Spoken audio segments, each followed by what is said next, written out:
ఓం గం గణపతయే నమః. హరి ఓం గురవే సర్వలోకానాం భిషజే భవరోగిణాం నిధయే సర్వవిద్యానాం శ్రీ దక్షిణామూర్తయే నమో నమః. జ్ఞానసిద్ధిని వీక్షిస్తున్నటువంటి ప్రేక్షకులందరికీ కూడా మరి ఈ జూన్ మాసము 1వ తేదీ నుండి 30వ తేదీ వరకు కూడా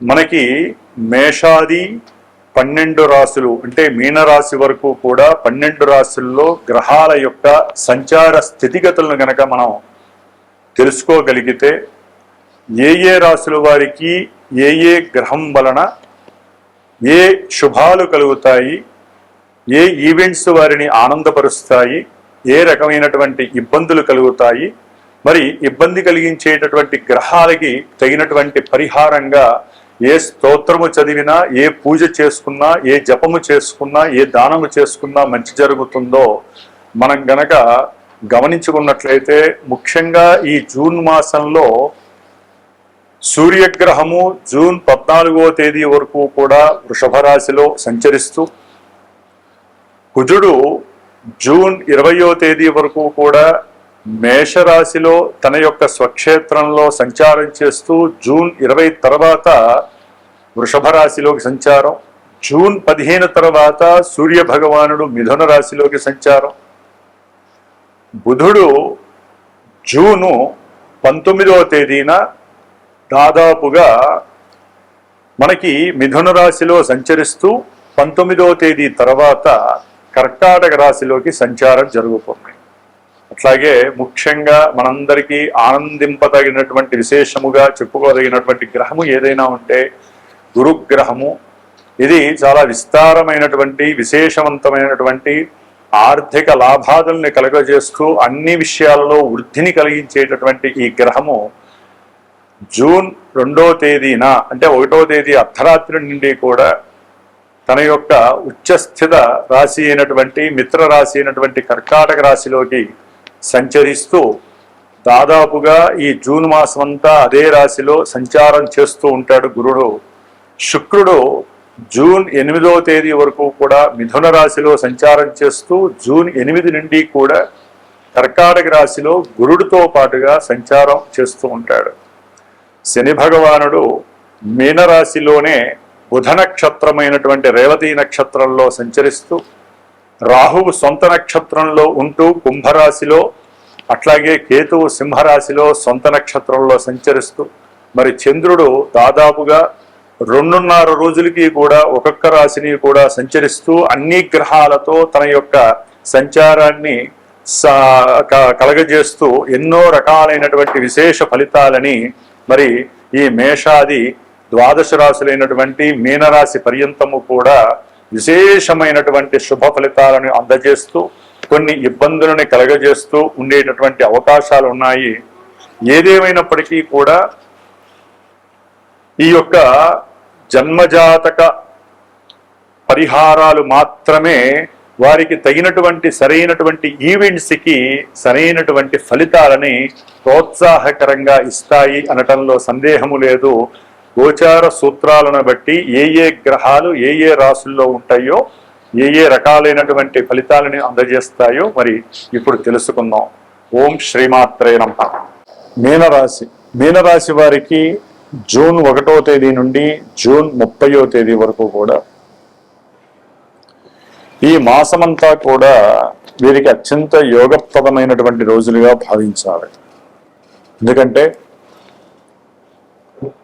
ఈ రాశ్యాధిపతి అయినటువంటి గురుడు జూన్ 2వ తేదీన కర్కాటక రాశిలో ఉచ్చస్థితిని పొందుతూ 5వ స్థానంలోకి రావడం ద్వారా వీరి యొక్క ఆలోచనలు, వీరికి ఉన్నటువంటి తెలివితేటలు ఉన్నతమైనటువంటి కీర్తి ప్రతిష్టలని పొందపరుస్తున్నాయి.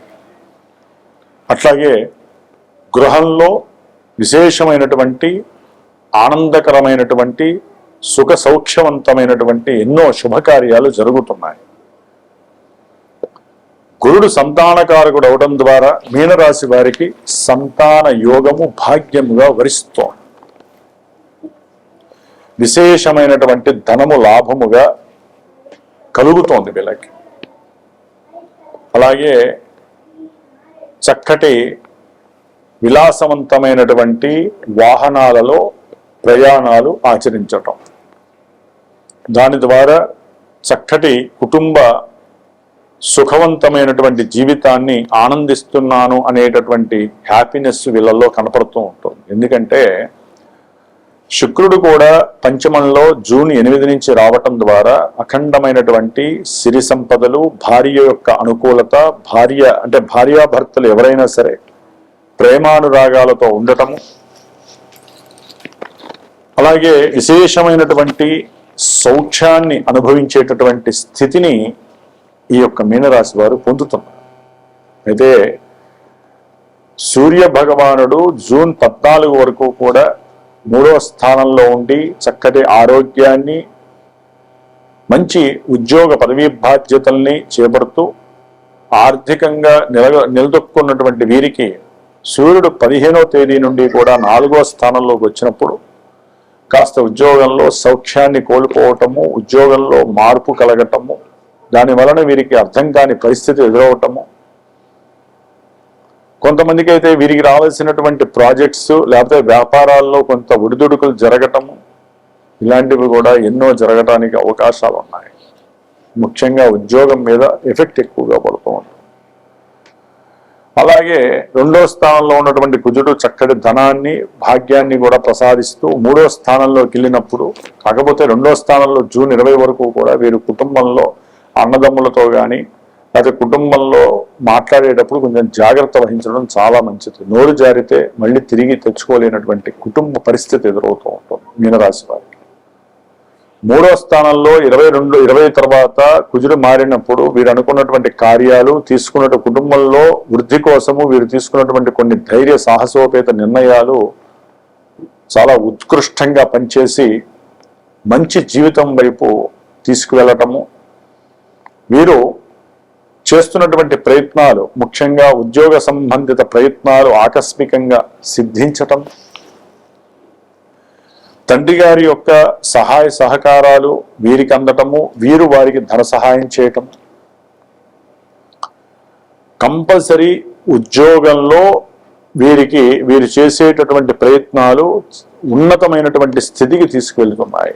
జన్మశని మాత్రము ఆరోగ్యపరంగా ఇబ్బందులు, అనుకున్న ప్రతి కార్యక్రమంలో ఆలస్యాన్ని చేయడంలో సిద్ధంగా ఉన్నారు. ఈయన దృష్టి కుజుడి మీద పడి వీరు ఏ పని అనుకున్నా ఆ పని ఆలస్యం కావటం, ఎంత శక్తిని సామర్థ్యాన్ని ఉపయోగించి చేసినా శని యొక్క దృష్టి కుజుడి మీద పడి అవన్నీ కూడా ఇబ్బందులు పెట్టే పరిస్థితి.